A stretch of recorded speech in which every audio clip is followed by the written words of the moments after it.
The emergency lights flashed red across the Galactic Council chamber. Ambassador Ho sat in the human delegation seat, his face calm as voices erupted around him. The massive circular room housed representatives from 47 different species, and right now, every single one of them was talking at once. On the central holographic display, a transmission played on repeat. A female, her pale blue skin covered in dust and blood, begged for help. Behind her, buildings burned. The sound of explosions echoed through the speakers. Children screamed in the background. "Please," the woman said, her voice breaking. "They are killing us. They've destroyed our cities. Millions are dead. We have no weapons. We never needed them before. Please, someone help us." The transmission cut to static. It had been sent 3 days ago. Speaker and creature with compound eyes that reflected the red emergency lights clicked her mandibles together for silence. The chamber slowly quieted. "The Council recognizes the tragedy on Prime," she said, her translator rendering her clicks into standard galactic speech. "However, we must consider the broader implications of military intervention." Ho watched as Admiral Al from the Defense Fleet stood. They were tall and thin, evolved on a low-gravity world. They considered themselves the galaxy's premier military power. "The fleet is currently engaged in border patrol operations," Al said. His voice was steady and cold. "We cannot spare ships for a conflict outside our jurisdiction. They, while aggressive, have not violated any treaty that involves interests." Murmurs of agreement rippled through the chamber. Another representative stood. This one was the same species as the speaker. "The Hive expresses sympathy for the people. We propose sending a fact-finding mission to assess the situation. This mission could depart in approximately 2 standard weeks." 2 weeks. Ho's jaw tightened. The transmission had shown cities on fire. 2 weeks might as well be 2 centuries. One by one, the species offered their excuses. Resources were stretched thin. Military assets were committed elsewhere. They were too dangerous to engage without proper preparation. Some suggested economic sanctions. Others proposed forming a committee to study the issue. Beside Ho, his military liaison leaned close. "Sir, I'm receiving updated casualty estimates from our monitoring stations. The death toll is now over 4 million. They are bombarding population centers from orbit." Ho nodded slowly. He didn't speak, not yet. The debate continued for hours. Species after species explained why they couldn't help. The reasons varied, but the result was the same. They would die while the galaxy watched and discussed and formed committees. Finally, Speaker turned her compound eyes toward the human delegation. "The Council has not yet heard from Earth's representative. Ambassador Ho, What is humanity's position on this matter? The chamber fell silent. All eyes turned to the human section. Ho stood slowly. He was not tall by human standards, but in this room full of species from lighter gravity worlds, his compact, muscular frame drew attention. Humans came from what the galaxy classified as a Class 12. Earth was heavy, had violent weather, and was filled with creatures that had turned survival into an art form. Humanity's position is simple, Ho said. His voice was quiet, but it carried across the chamber. We don't debate while innocents die. His mandibles clicked in confusion. Ambassador, surely you understand the complexity of the situation. The swarm is a formidable enemy. They have conquered dozens of worlds.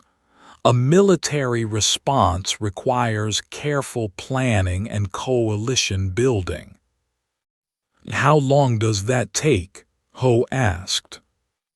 I'm sorry. How long does careful planning take? Weeks? Months? How many will be dead by then? Al stood again, his thin frame radiating indignation. Ambassador, humanity is new to the galactic community. You've been part of the Council for barely 30 standard years. You lack the experience to understand these situations. Military action cannot be rushed. Ho looked at the Admiral. Experience. You want to talk about experience? He gestured to the holographic display, where the woman's desperate face was frozen. I have experience watching people die while others make excuses. I have experience with species who value procedure over lives. The chamber erupted in angry voices. Several representatives shouted that humans were too aggressive, too quick to resort to violence. This was exactly why species needed guidance from more evolved civilizations. Ho let them yell. He reached into his jacket and pulled out a small communication device. He pressed a single button, sending an encrypted message. The transmission took less than 2 seconds. Finally restored order. Ambassador Ho, the Council must insist on a more measured approach. What message did you just send? I informed Earth Command of the situation, Ho said, and I told them the Galactic Council has decided to form a committee while they die. That is not what we decided. Isn't it? Ho looked around the chamber. I've listened for 6 hours. Not one of you has committed to action. Not one ship, not one soldier. Just words and committees and careful planning while 4 million people are already dead. Stood beside him. Ambassador, I have confirmation from Earth Command. The 3rd Expeditionary Fleet is mobilizing. Several council members gasped. The representative who had suggested the 2-week fact-finding mission stood. You cannot be serious. A full fleet deployment, without council approval, this is unprecedented. You're right, Ho said. It is unprecedented. Apparently, humanity is the first species in this council willing to actually help instead of talk about helping. His voice turned sharp. The humans lack the temperament for measured diplomatic solutions. Your species is too aggressive, too emotional. This is why need guidance. Ho smiled, but there was no humor in it. You think we're aggressive. Let me tell you what humans consider aggressive. Aggressive is watching innocents die and doing nothing. Aggressive is hiding behind procedure while children burn.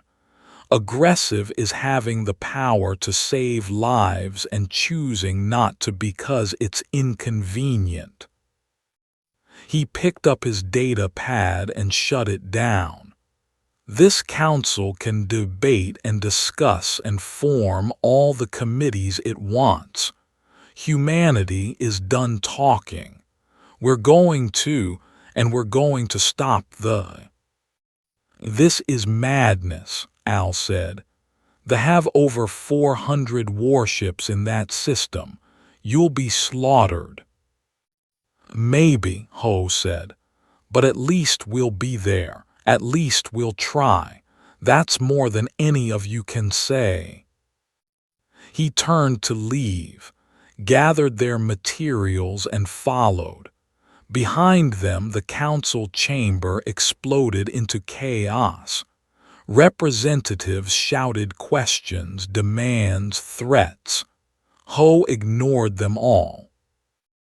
In the corridor outside, checked her communication device.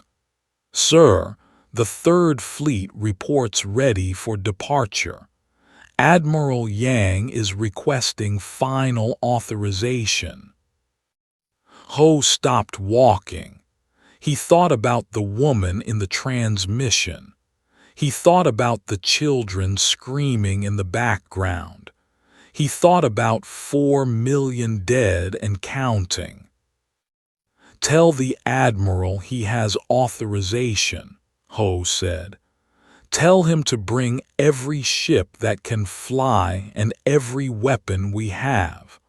They want to murder innocents. They're about to learn what happens when you make that mistake near a species. Sent the message.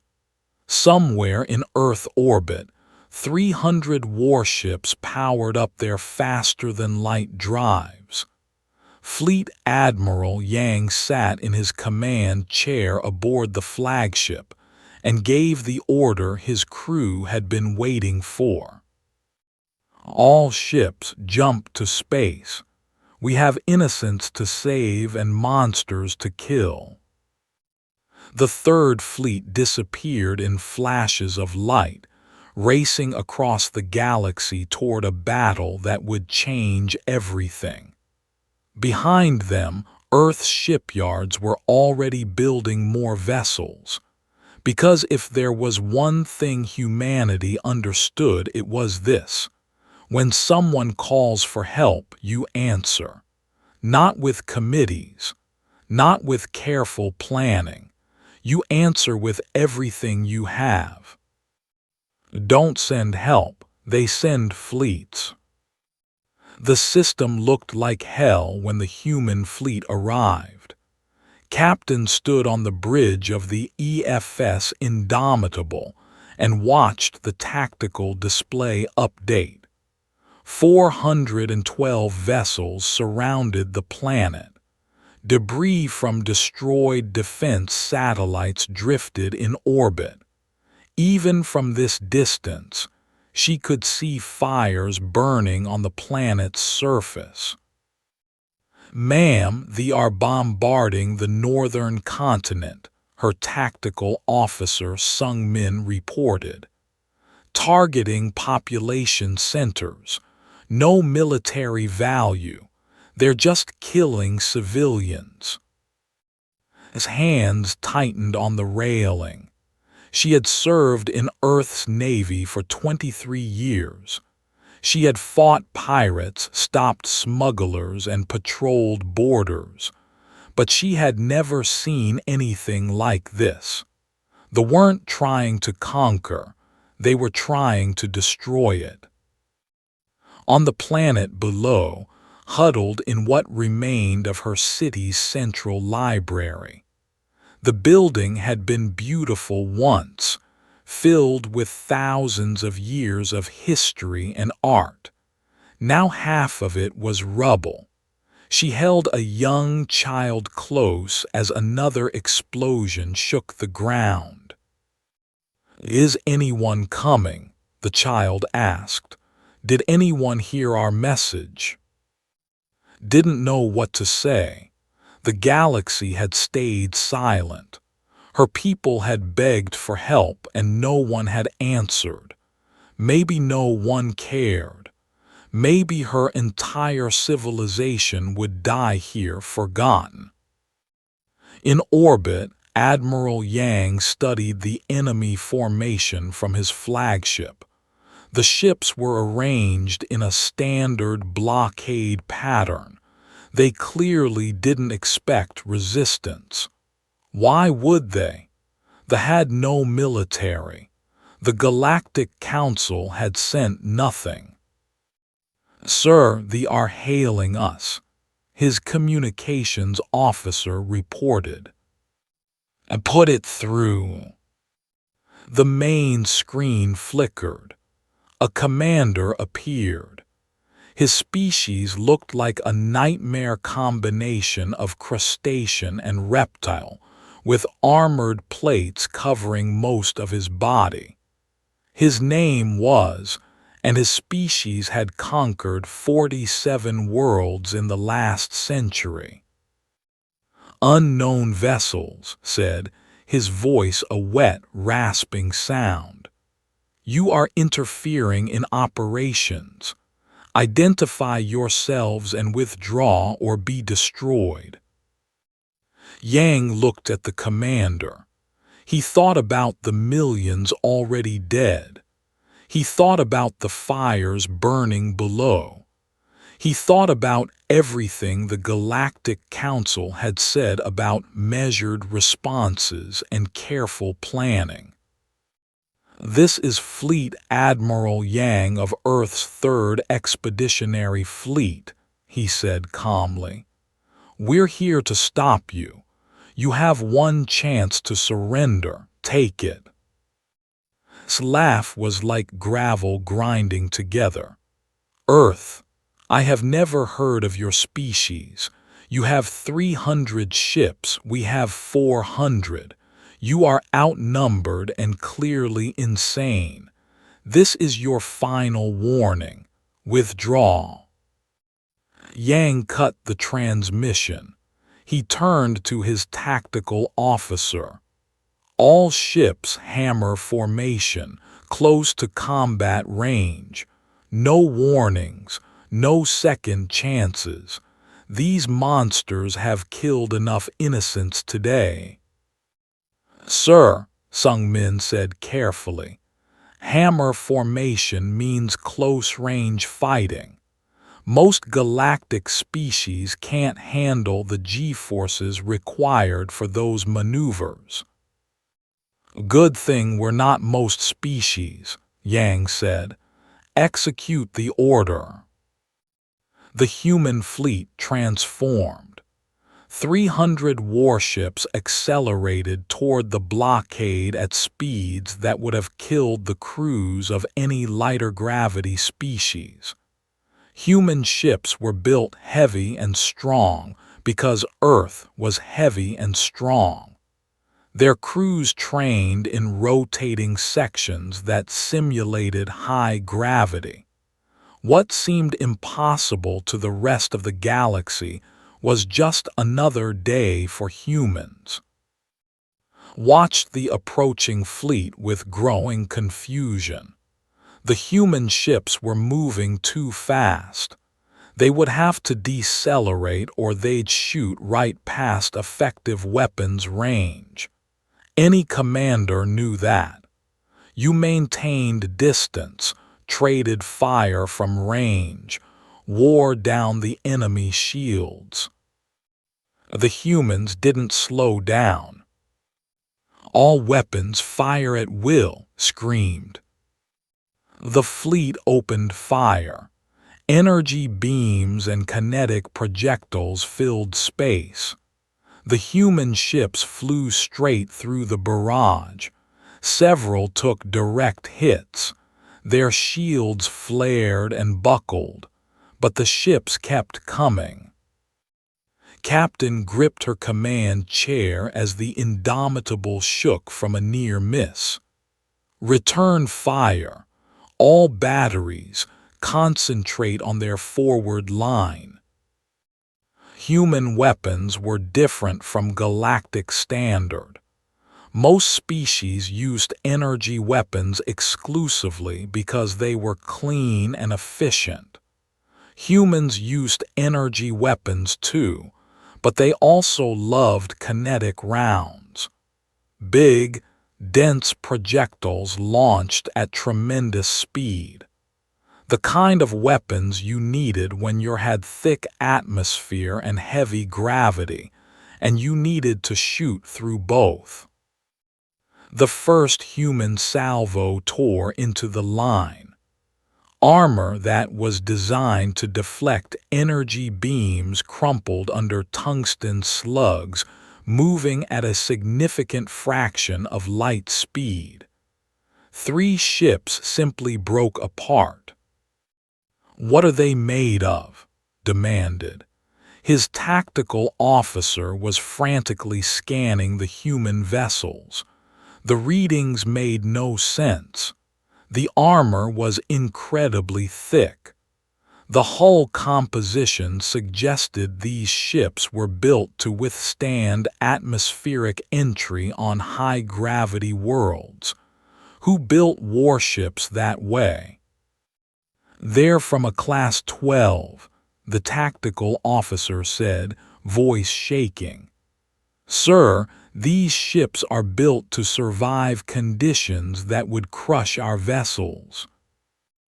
On the surface, heard a sound that made her look up. At first, she thought it was more bombardment. Then she realized it was different, higher pitched. She dragged the child to the ruined library's entrance and looked at the sky. Stars were falling. No, not stars, ships. Burning metal rained from orbit, and all of it was debris. "Someone came," she whispered. "Someone actually came." The battle raged for hours. They had numbers, but the humans had something else. They had fury. Every human in that fleet had seen the transmissions from. They had seen the children running from fire. They had heard the desperate calls for help that the galaxy ignored. Sung Min coordinated the Indomitable's weapons from his station. His console showed damage reports scrolling past. Hull breaches on decks 7 and 9. Shield generators at 40%. Port missile tubes damaged. None of it mattered. "Target the cruiser on our starboard side," ordered. "Full broadside." "Ma'am, at this range, if they return fire, we'll take critical damage." "Then we better shoot first. Fire." The Indomitable's entire starboard battery fired as one. The cruiser exploded in a ball of plasma and debris. Return fire from other ships hammered the human vessel. Alarms blared across the bridge. "Hull breach, deck 7, sealing bulkheads." "Shield generators offline."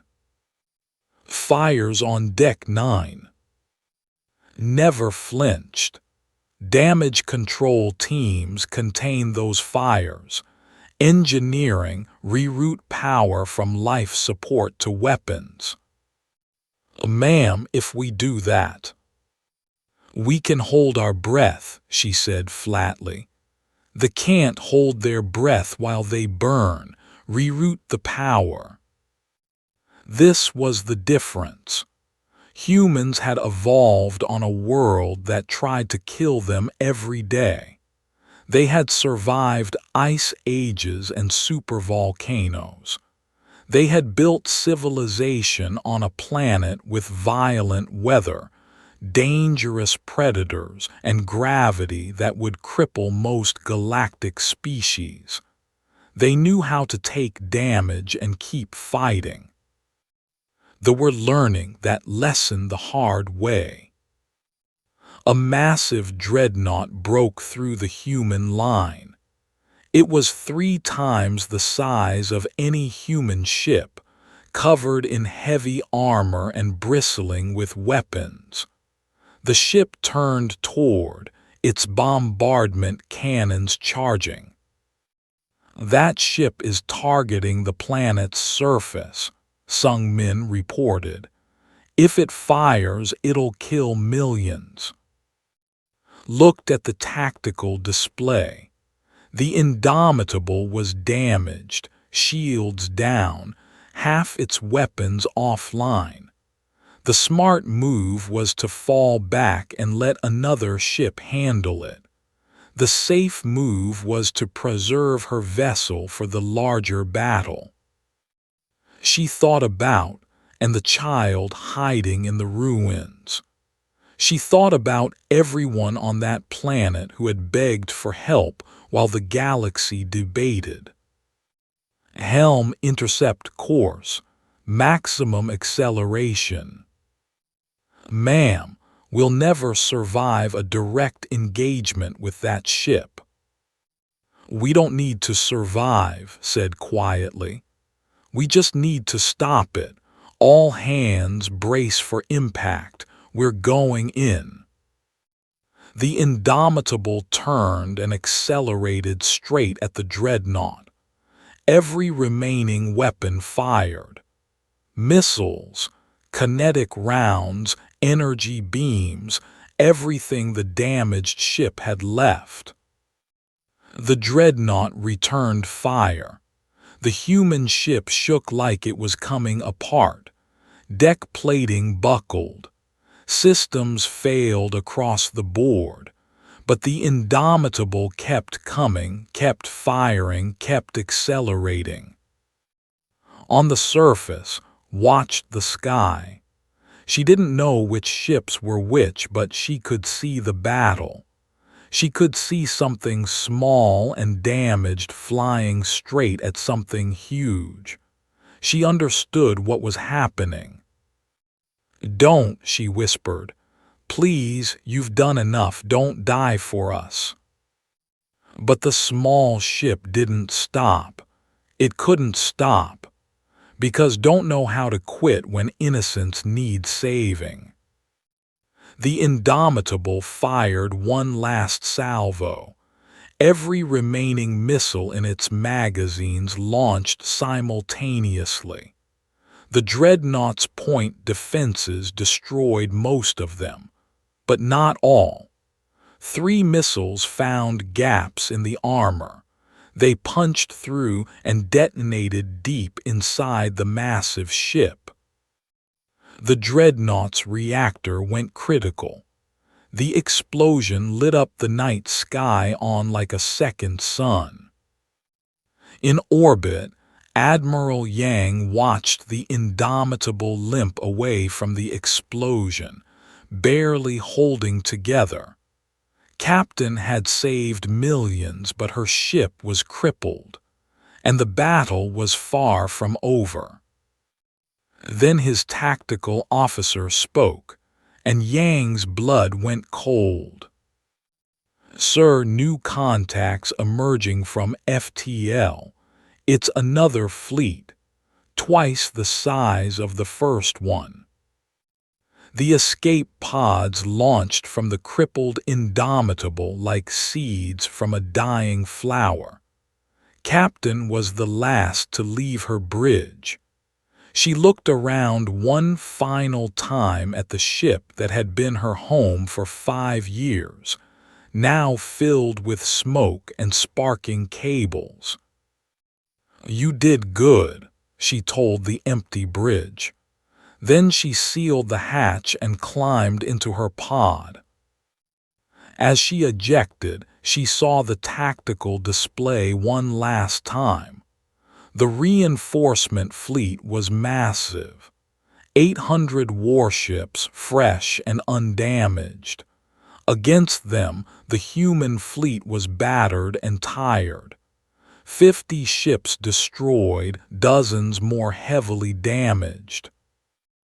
Any sane commander would retreat, preserve forces, fall back and regroup.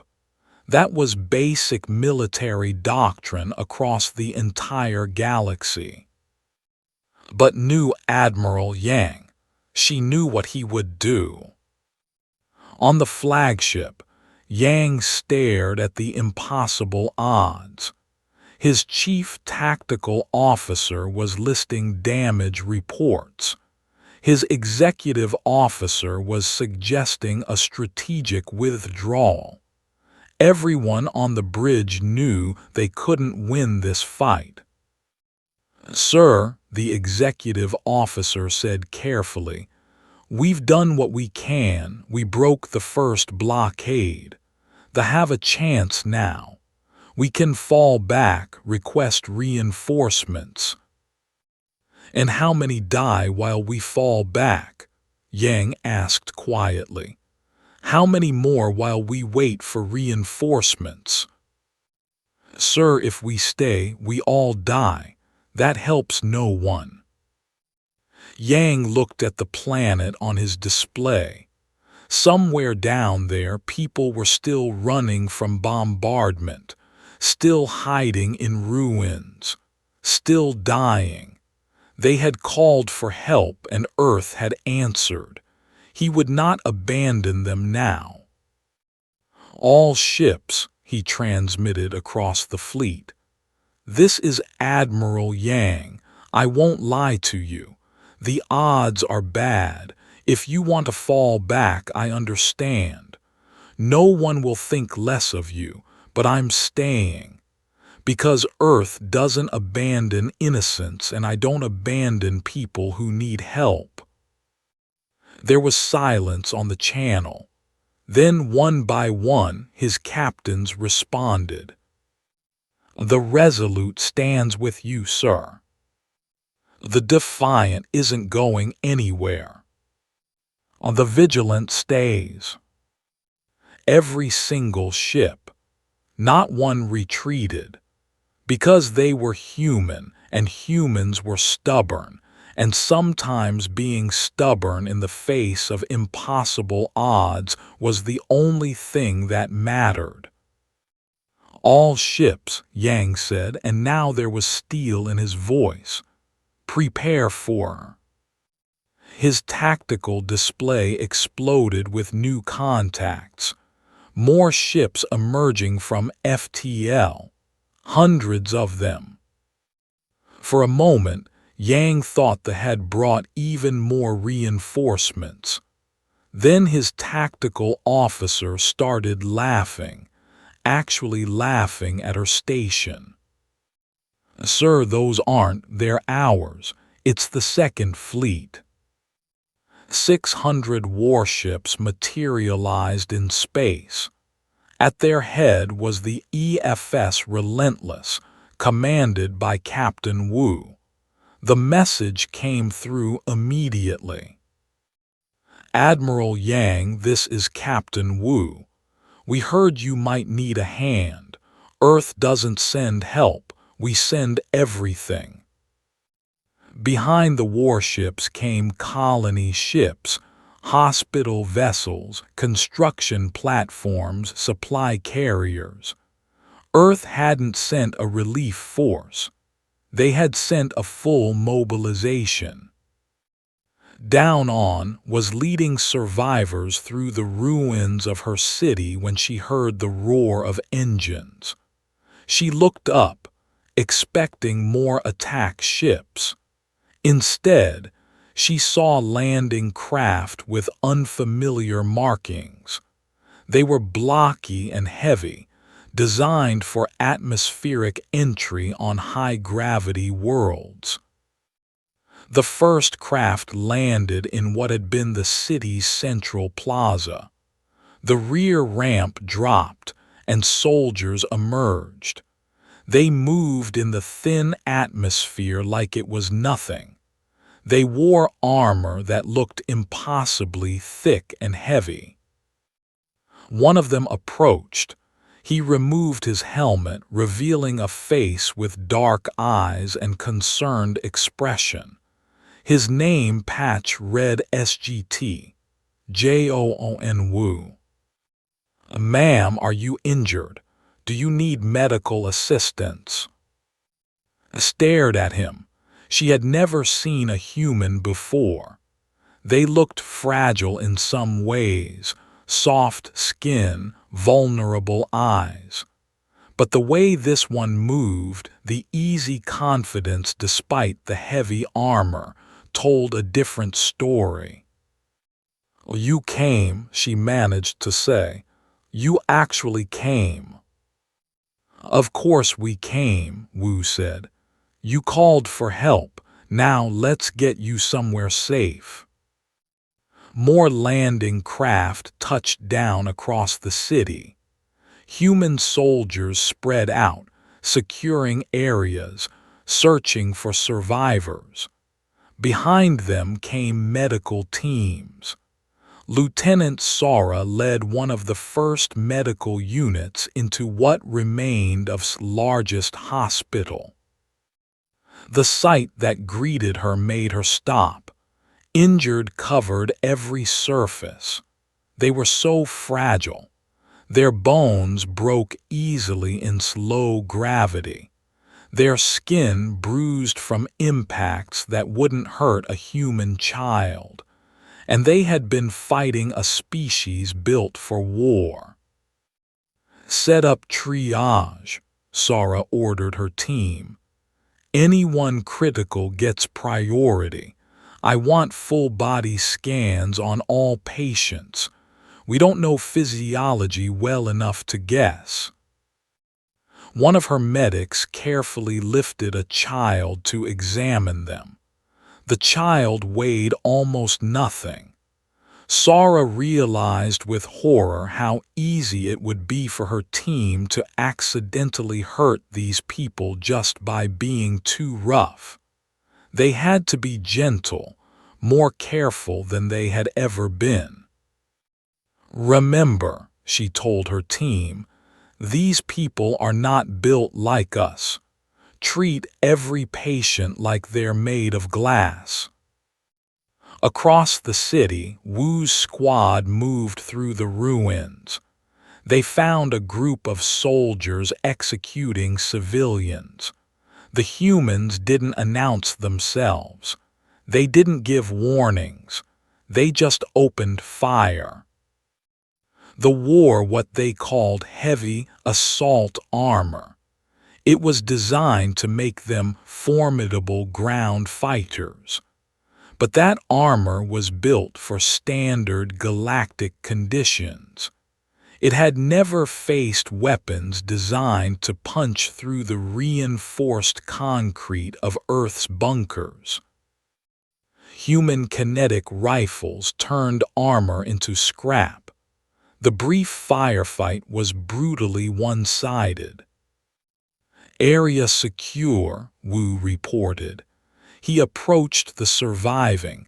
They cowered away from him, terrified. His armor was covered in blood.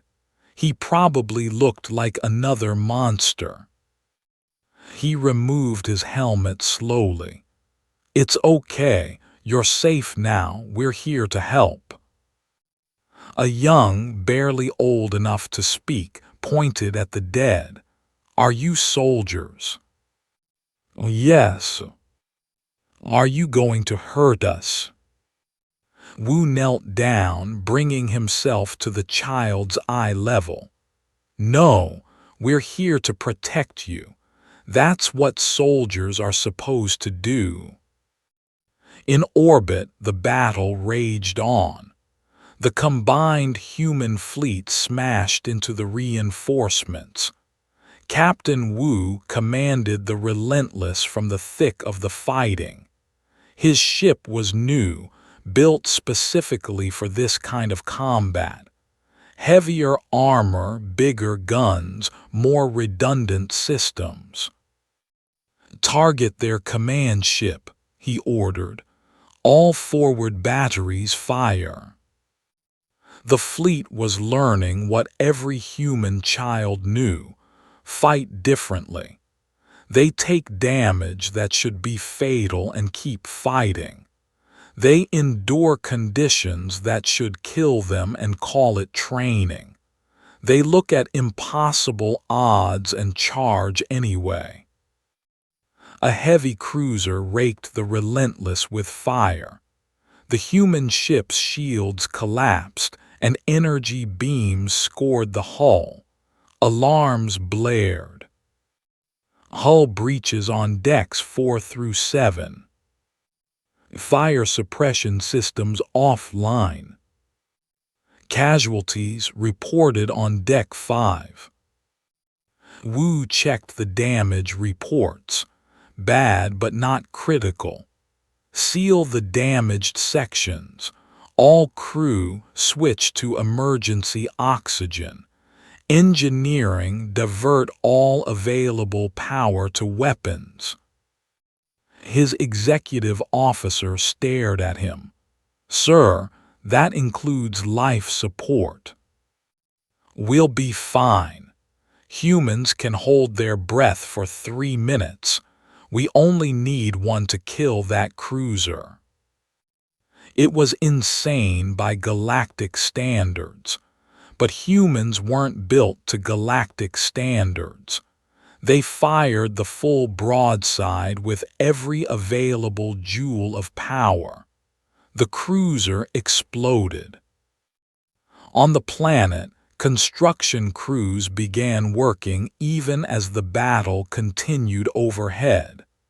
They built field hospitals, refugee shelters, water purification systems. A team of engineers started repairing the power grid. Watched in amazement as a human construction mech lifted debris that would have required a dozen vehicles. The human operating it waved at her cheerfully.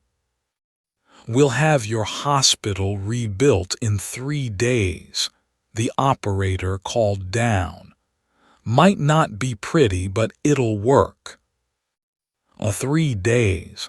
That building took us years to construct. The human laughed.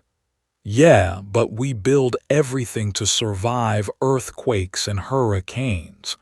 Once you're used to that, normal construction is easy." Lieutenant Sara was treating patients when a doctor approached her. The doctor was old. His blue skin faded with age. He watched Sara work with an expression she couldn't read. "You are very gentle with us," he said finally. "Your people are so strong, so heavy. I expected you to be rougher." Sara carefully bandaged a child's arm. "Strength means nothing if you can't control it. Any idiot can be rough. It takes skill to be gentle when you're strong. Your people are warriors. We're also doctors, teachers, engineers. We're whatever we need to be." She finished the bandage and smiled at the child. "And right now, we need to be here helping you." In orbit, Admiral Yang coordinated the fleet. They were falling back, their formation breaking. They had never faced an enemy that fought like this. Species that refused to die. Ships that kept fighting with half their systems offline. Crews that seemed to view damage reports as suggestions rather than limitations. Commander watched his fleet disintegrate. He had conquered 47 worlds. He had crushed armies and broken empires, but he had never fought a species from a before. All ships fall back to Rally Point 7, he ordered. His fleet began to withdraw, abandoning their blockade of. On the flagship, Yang's tactical officer reported the retreat. There were cheers across the bridge. They had won. Against impossible odds, they had actually won. But Yang wasn't cheering. He was reading an intelligence report from Earth Command, and his face had gone pale. "Sir," his executive officer asked, "what is it?" Yang looked up. "They aren't retreating. They're regrouping. They've called in their entire swarm, every ship, every warrior, 3,000 vessels all converging on this system." The bridge went silent. "Estimated arrival time?" Yang asked quietly. 18 hours, sir." 18 hours until the largest fleet in history arrived at. 18 hours to prepare for a battle they couldn't possibly win. On the planet below stood with Wu, watching the stars. She didn't know about the incoming fleet. For the first time in weeks, she felt hope. "Thank you," she told the human sergeant, "for coming, for caring about strangers." Wu smiled. "That's what decent people do. You call for help, we answer." Above them, Admiral Yang was already sending messages to Earth. They would need more ships, more weapons, more everything. Because in 18 hours, the real battle would begin. The Galactic Council chamber erupted in chaos. Speaker tried to maintain order, but representatives from 24 species were all shouting at once. On the central display, real-time footage from showed human warships battling forces. Ambassador Ho sat calmly in the human delegation seat. Beside him, monitored incoming reports from the battle. The news was both good and terrible.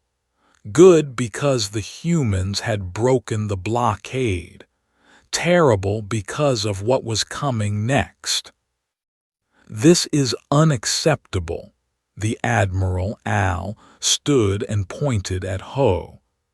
"Your species launched a military operation without council authorization. You've violated every protocol we have."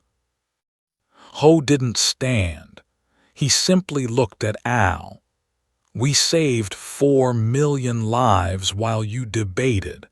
More if we count the ones who would have died if we waited for your committees." "You had no right." "We had every right," Ho interrupted. "The right that comes from being decent. The right that comes from having the power to help and the will to use it." Another representative stood. This one was like the speaker. "The humans have acted recklessly. Their aggressive nature makes them unsuitable for." The chamber's alarm system cut him off. The central display changed, showing new intelligence data. The entire council fell silent as they read it. "They are sending their entire swarm too," said quietly. 3,000 warships. They intend to annihilate the planet and your fleet." Murmurs ran through the chamber. 3,000 ships was an armada beyond anything most council species could field. It was enough to conquer a dozen worlds simultaneously. Ambassador Ho continued, "Your fleet cannot survive this assault. You must withdraw immediately."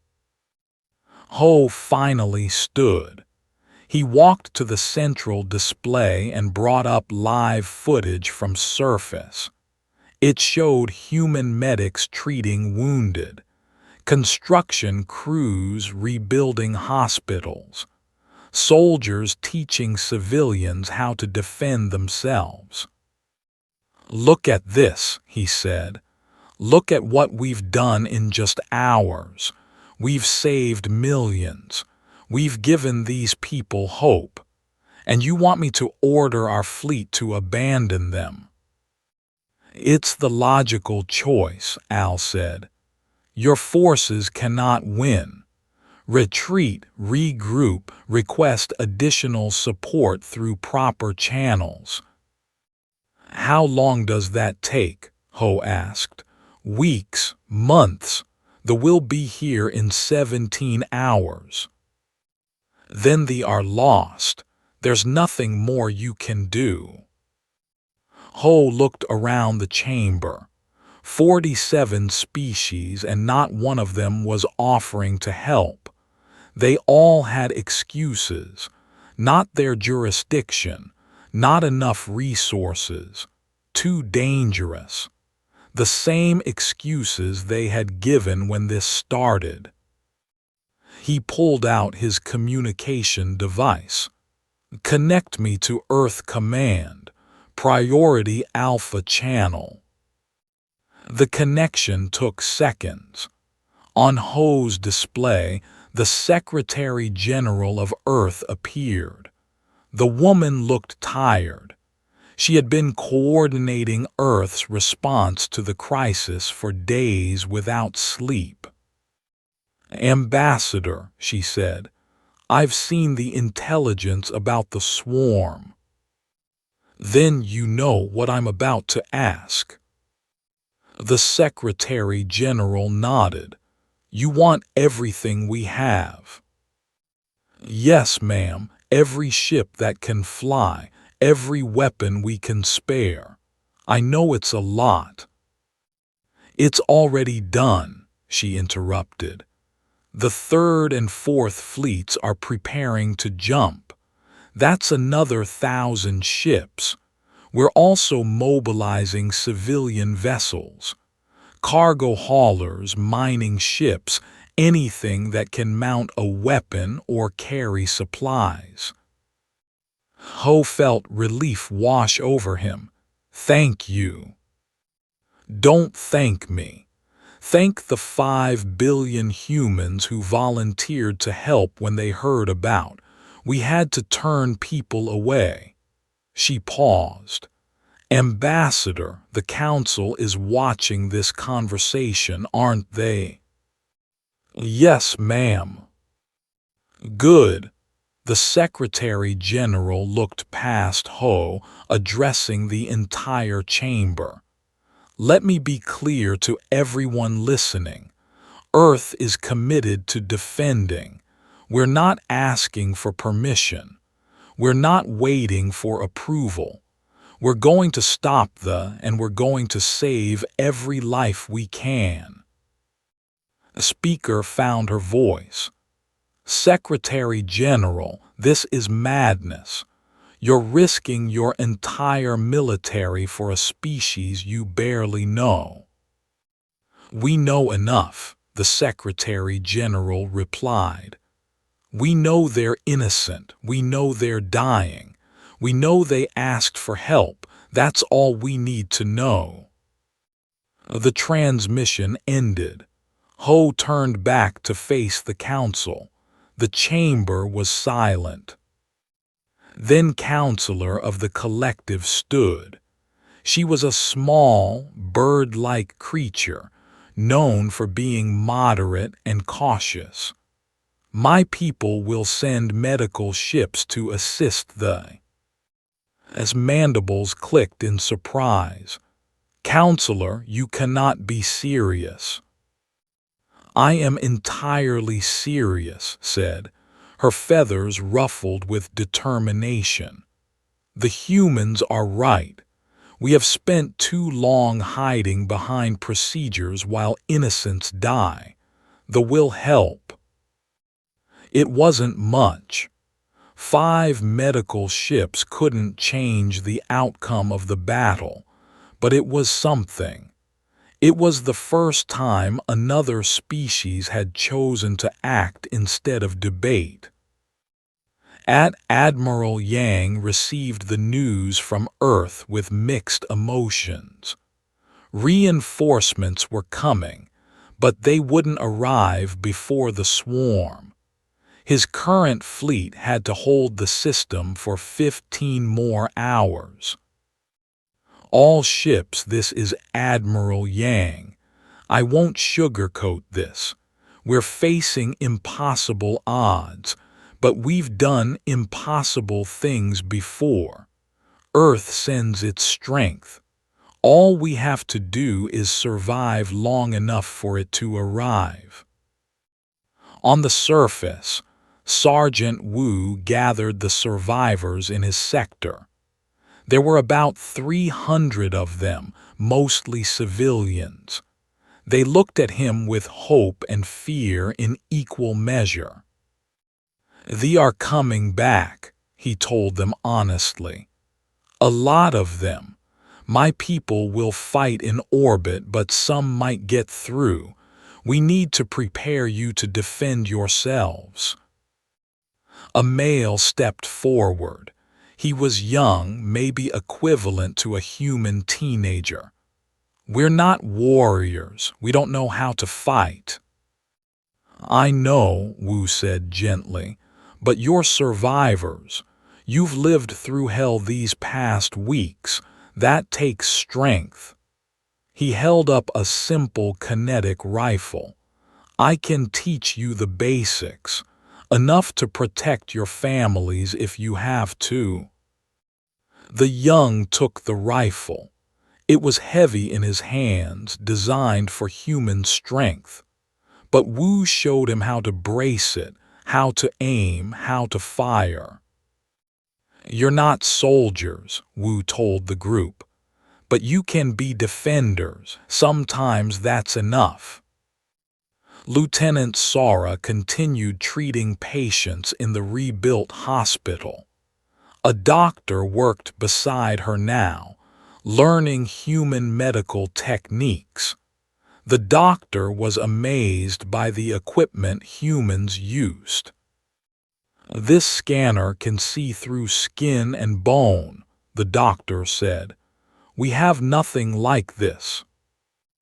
It's designed for field conditions, Sora explained. Humans fight a lot, so we got good at emergency medicine. We had to. A young girl was brought in with a broken arm. Sora examined her carefully.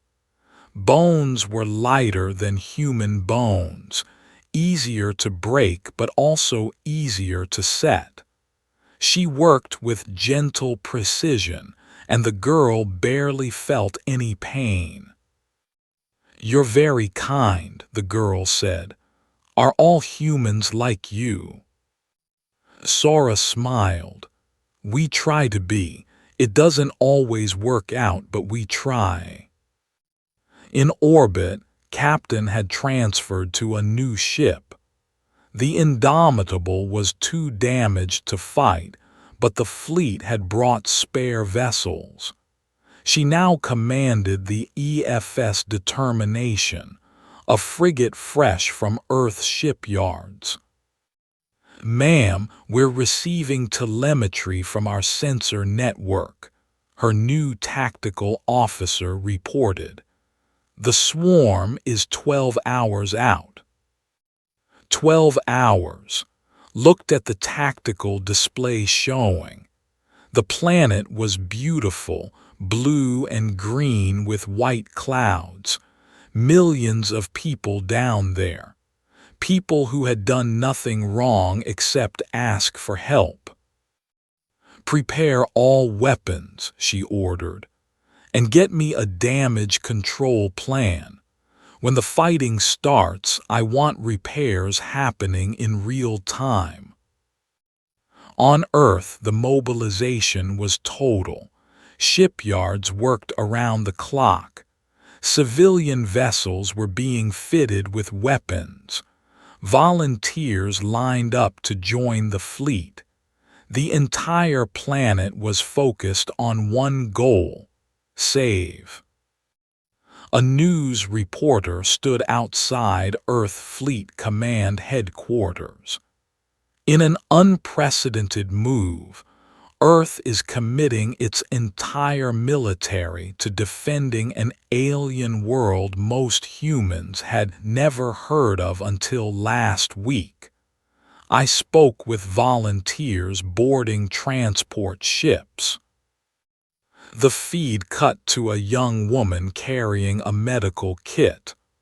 "Why am I going? Because people need help. That's all the reason anyone should need." An older man, a retired Navy officer who had volunteered to return to service. Asked me why the galaxy won't help those people. I couldn't give them a good answer, so I'm going to help instead. The feed returned to the reporter. "Earth's government has made it clear. Humanity will not stand by while innocents die. Whatever the cost, whatever the risk, they're going to." This is Sarah, Earth News Network. Back on stood with Wu, watching as more human ships landed.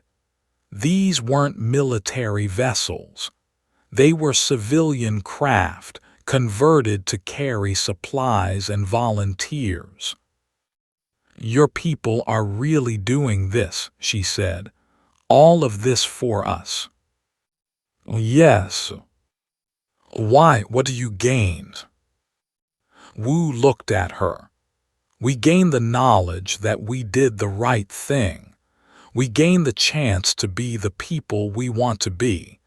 We gain the right to look at ourselves in the mirror and not feel ashamed." "But you're risking everything." "That's what makes it matter," he said.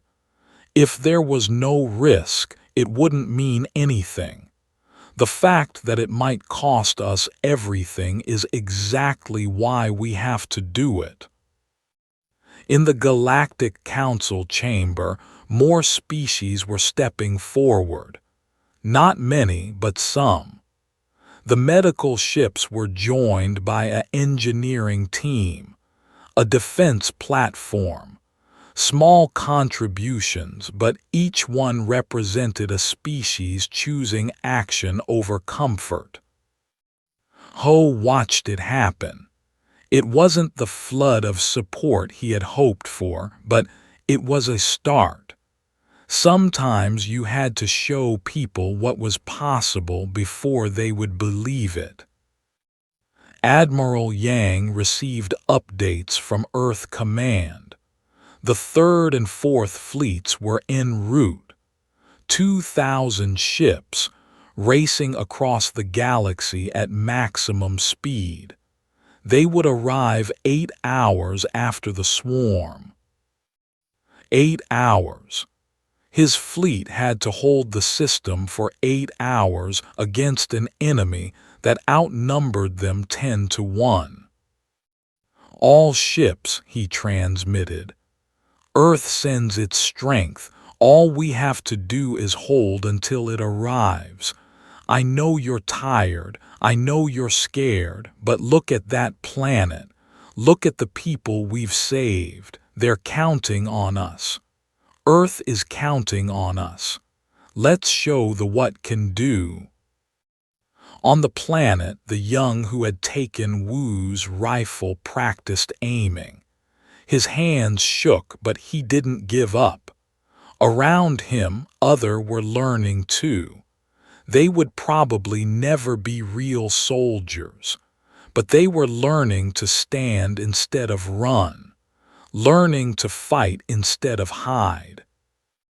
Watched them and felt something she hadn't felt in weeks: pride. Her people were fragile and peaceful. They weren't built for war, but they were learning to protect each other. The humans had shown them that was possible. "Thank you," she told Wu again.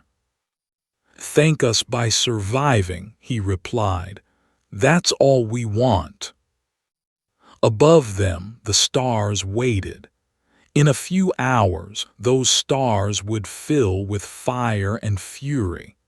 The largest battle humanity had ever fought was coming. And Earth wasn't running. The swarm arrived like a dark storm. 3,000 warships emerged from faster-than-light travel at the edge of space. The sensor network lit up with contacts. So many ships that the tactical displays struggled to render them all. Admiral Yang stood on his flagship's bridge and watched the impossible enemy approach. His fleet numbered 400 ships after regrouping, against 3,000. 7-to-1 odds. By any military standard, this battle was already lost. "Sir," his tactical officer said quietly, "we could evacuate the ground teams, save who we can and fall back." Yang thought about Lieutenant Sara and her hospital full of patients, about Sergeant Wu and the civilians he was training, about and her people who had finally found hope. "No," he said, "we hold." On Earth, emergency channels broadcast across every network. The Secretary General appeared on screens worldwide. "People of Earth, our fleet faces the swarm at. They are outnumbered and our reinforcements won't arrive in time. I won't lie to you. We might lose, but we will not abandon those people. Every ship we can spare is already heading to. If anyone else wants to volunteer, the recruitment centers are open." The response was immediate. Shipyards reported civilian vessels requesting military equipment. Retired officers returned to service. People who had never left Earth before packed bags and headed to orbital stations. A transport ship captain sent a message that went viral across human networks. "I carry cargo for a living. Today, I'm carrying hope. My ship isn't fast, but it'll get there. Anyone who wants to help, meet me at Luna Station in 2 hours." Hundreds responded. At sent a transmission. Commander appeared on every human ship's display. He looked different now. Angry, desperate. "Humans," he said, "you have cost us greatly. You have destroyed hundreds of our ships. You have humiliated the swarm in front of the galaxy. For this, you will die, and will burn until nothing remains but ash and memory." Admiral Yang didn't respond. He simply cut the transmission and turned to his crew. "All ships weapons free. Show them why you don't threaten innocents near Earth." So the battle began. Human ships accelerated to meet the swarm. They knew they couldn't win a straight fight, so they didn't try. Instead, they used tactics that would terrify most galactic species. Ships damaged beyond repair turned into missiles, ramming vessels at relativistic speeds. Frigates with failing reactors flew into enemy formations before self-destructing. Captain commanded the Determination through a maze of enemy fire. Her ship shook with each hit, but she kept pushing forward. "Target their command ship," she ordered.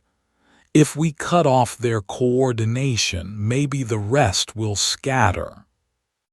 "Ma'am, that ship is surrounded by their heaviest defenders." "Then we go through the defenders, all power to forward shields, ramming speed." The Determination punched through the line like a bullet through paper. Shields failed, armor buckled, but the ship kept moving, kept firing, kept fighting. They reached the command ship and fired every weapon they had. The flagship lost shields and took heavy damage, but it didn't die, and the defenders closed in around the Determination like wolves on wounded prey. On the surface, Sergeant Wu heard the explosions in orbit growing louder. Debris was starting to fall, burning metal streaking across the sky. "Everyone to the shelters," he ordered the "Stay underground until this is over." The young who had taken his rifle refused to move. "We should fight, help defend our world." "You are helping," Wu said. "By surviving, by being the reason we're fighting, that's enough." But some ships were breaking through the orbital defense. Landing craft descended toward the planet. Wu watched them come and checked his weapon. "All right," he said to his squad. "Looks like we're doing this the hard way." Lieutenant Sora was evacuating her hospital when the ground shook. A landing ship had touched down 3 blocks away. She could hear weapons fire. "Get the patients to the underground levels," she ordered her staff. "Anyone who can't walk, we carry." A doctor grabbed her arm. "You need to go too. You're too valuable to risk." "I'm a medic," Sora said. "The risk is the job." She helped carry a young child toward the shelter.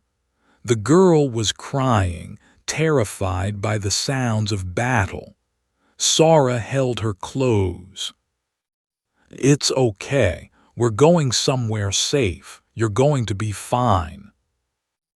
Behind them, soldiers burst into the hospital.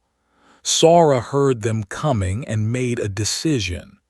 She handed the child to the doctor. "Get her to safety. I'll buy you time."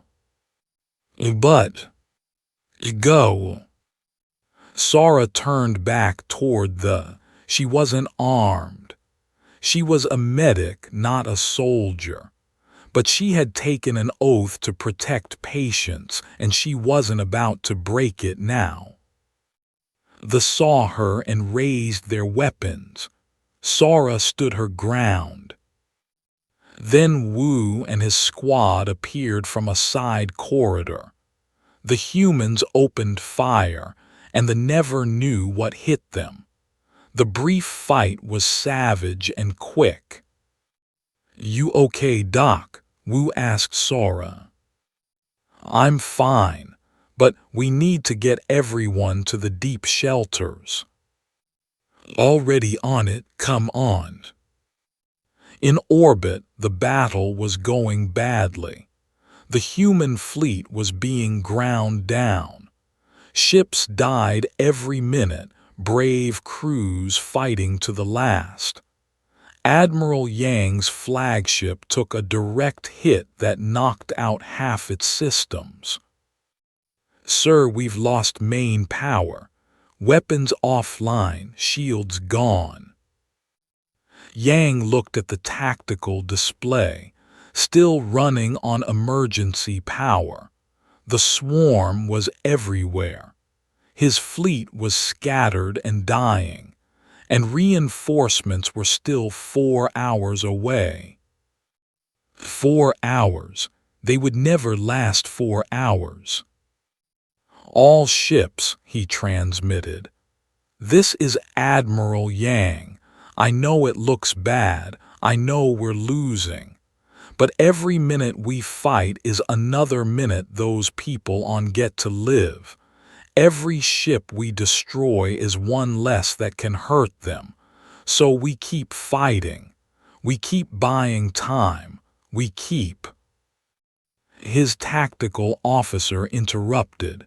"Sir, new contacts, multiple FTL signatures." For a moment, Yang thought they had brought even more ships. Then he saw the fleet markers appear on his display and almost laughed. It wasn't the third and fourth fleets. Those were still hours away. This was something else entirely.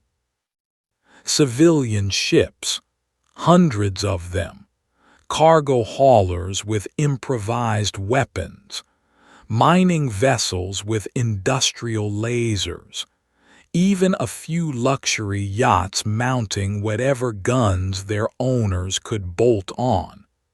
Behind them came the medical ships and the small contributions from other council species.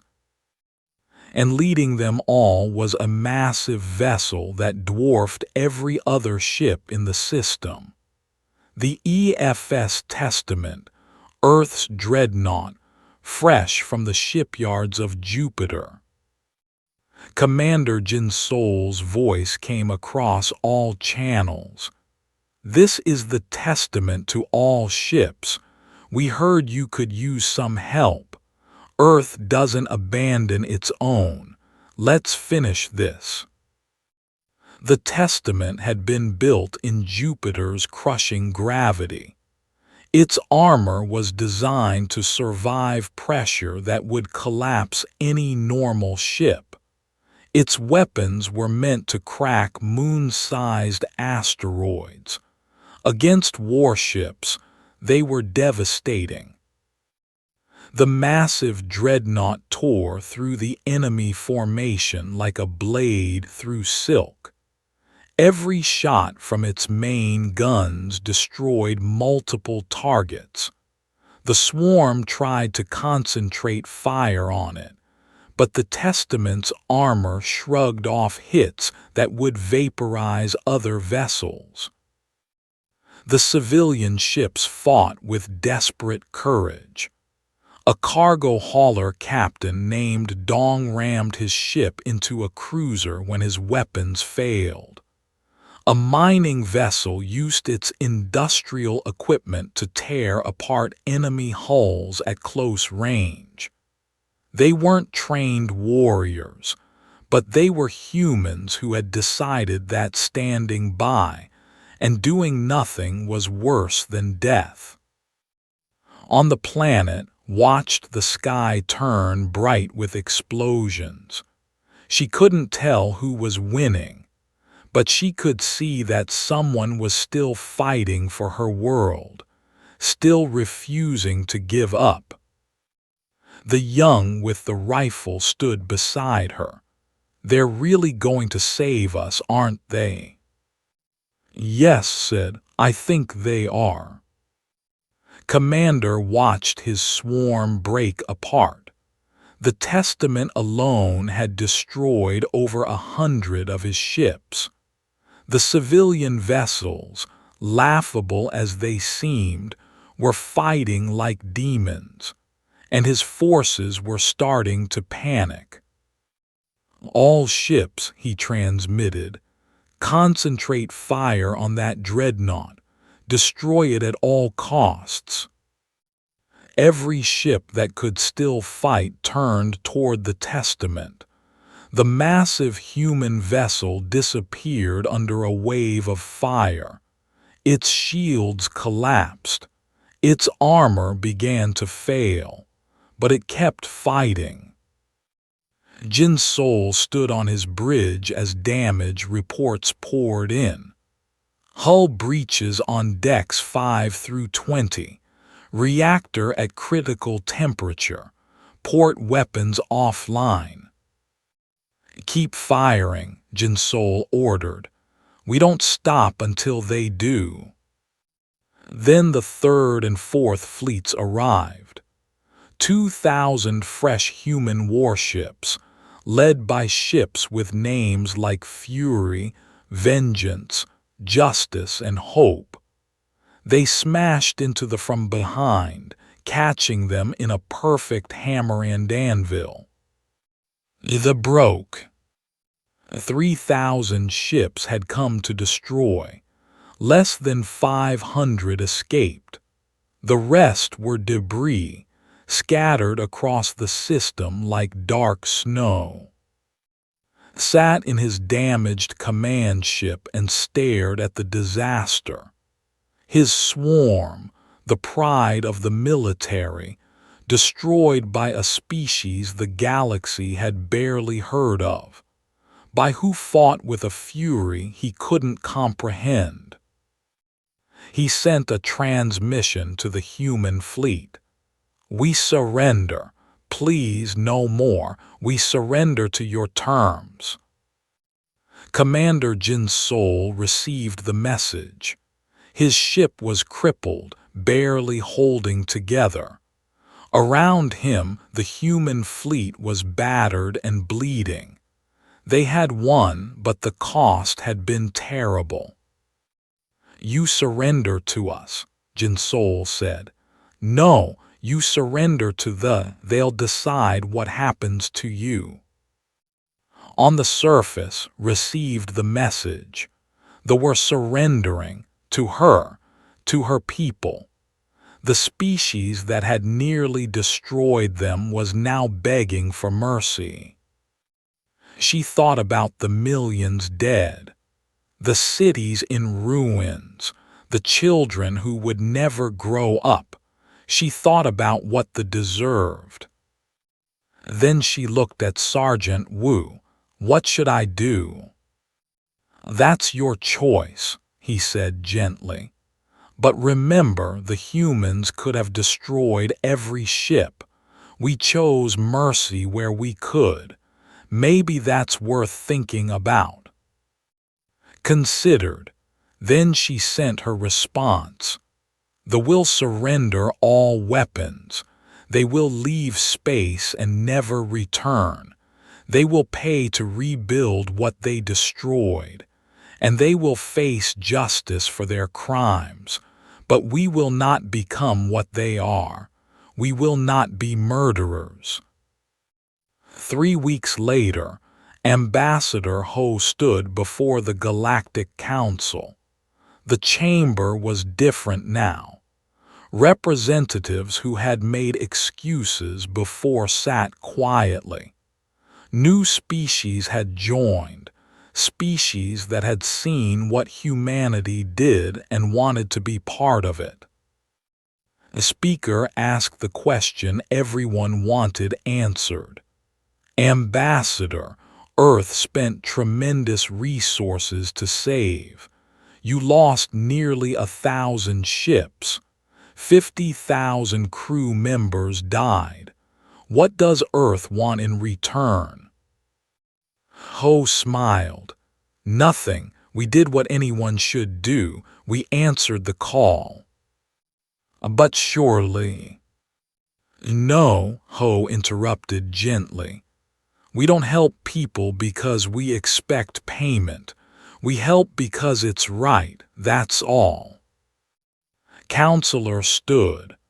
The collective would like to propose a new alliance, a defensive pact between species who believe in protecting innocence. We would be honored if Earth would lead it. Other species joined in. 7 at first, then 12, then 20. The galaxy was changing.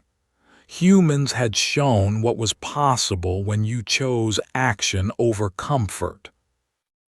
A monument was being built in the rebuilt capital. It showed a human soldier carrying a child.